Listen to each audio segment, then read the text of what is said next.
जहां एक और उत्तर प्रदेश में महाकुंभ मेले में लोग आस्था की डुबकी लगा रहे हैं, तो वहीं बिहार में किसान कुंभ में कृषि वैज्ञानिक और किसान कृषि ज्ञान की डुबकी लगा रहे हैं। दरअसल बिहार के मोतिहारी में 3 दिवसीय कृषि कुंभ में कृषि वैज्ञानिकों और किसानों कृषि यंत्रों के मेले का आयोजन किया गया है। किसानों की आय दोगुनी करने के प्रयास से आयोजित इस मेले में किसान उन्नत खेती की जानकारी ले रहे हैं और साथ ही साथ उन्नत किस्म के पौधे और बीज की खरीदारी भी कर रहे हैं। केंद्र सरकार के कृषि एवं किसान कल्याण मंत्रालय की ओर से आयोजित कुंभ मेले का उद्घाटन केंद्रीय कृषि मंत्री राधा मोहन सिंह ने किया।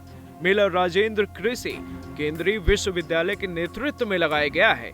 यहाँ देश भर के कृषि अनुसंधान के वैज्ञानिक पहुंच रहे हैं और अपने अनुसंधान की प्रदर्शनी लगा रहे हैं। कृषि कुंभ का उद्घाटन करने के बाद केंद्रीय कृषि मंत्री ने चंपारण सत्याग्रह के शताब्दी वर्ष पूरा होने पर आयोजित मेले का उद्घाटन किया। महात्मा गांधी और खासकर चंपारण से जुड़े यादों की प्रदर्शनी को सूचना एवं प्रसारण मंत्रालय ने लगाया है।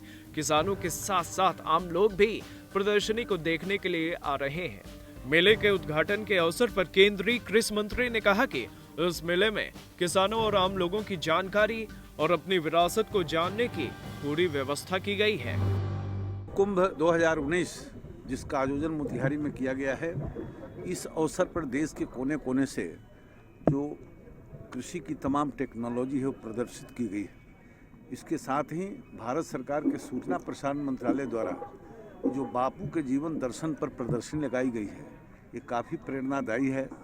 और महात्मा गांधी की यह कर्म भूमि चंपारण की भूमि मोतिहारी की इस प्रदर्शनी में चंपारण सत्याग्रह का जो चित्रण है, बड़ी संख्या में लोग उसको आकर देख रहे हैं और हम अपने पुरखों से प्रेरणा ले रहे हैं कि किसी भी अन्याय और अत्याचार के प्रतिकार की ताकत देश और दुनिया में चंपारण के लोगों के पास जितना था या आज भी है, उसके बराबरी कोई नहीं कर सकता, क्योंकि इसी चंपारण ने गांधी जी के नेतृत्व में आज़ादी की नींव रखी थी।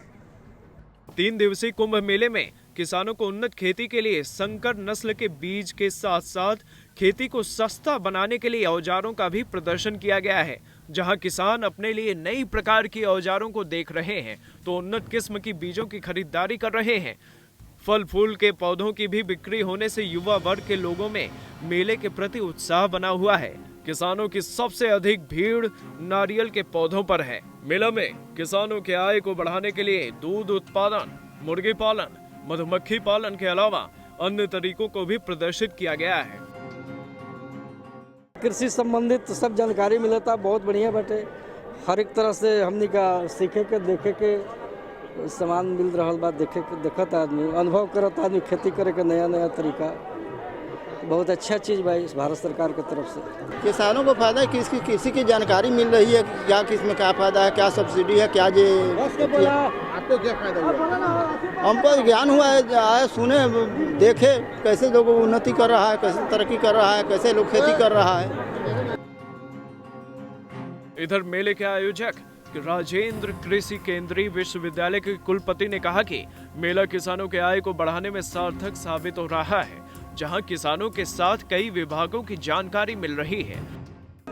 ये कृषि कुंभ 2019 बिहार के किसानों के लिए जो भी तकनीकें विकसित की गई हैं उनको प्रदर्शित करने का एक बहुत सुनहरा मौका है। ये अवसर प्रदान करता है हमें कि हम बिहार के कृषि के लिए उसके उत्पादन को बढ़ाने के लिए, किसानों की आय बढ़ाने के लिए जो भी हम कार्य कर रहे हैं, अनुसंधान कार्य और प्रसार कार्य कर रहे हैं, उसके बारे में हम अपने किसानों को अवगत कराएं। कृषि कुंभ में किसानों की आती भीड़ और फिर जानकारी लेने की उत्सुकता मेले की सार्थकता बताती है। वे किसान मेले में पहुंचकर नई तकनीक को देख रहे हैं और तो और तरीकों की जानकारी भी ले रहे हैं। लिहाजा मेला किसानों के आय को बढ़ाने में मदद करने वाली साबित होगी। मोतिहारी से सचिन पांडे की रिपोर्ट।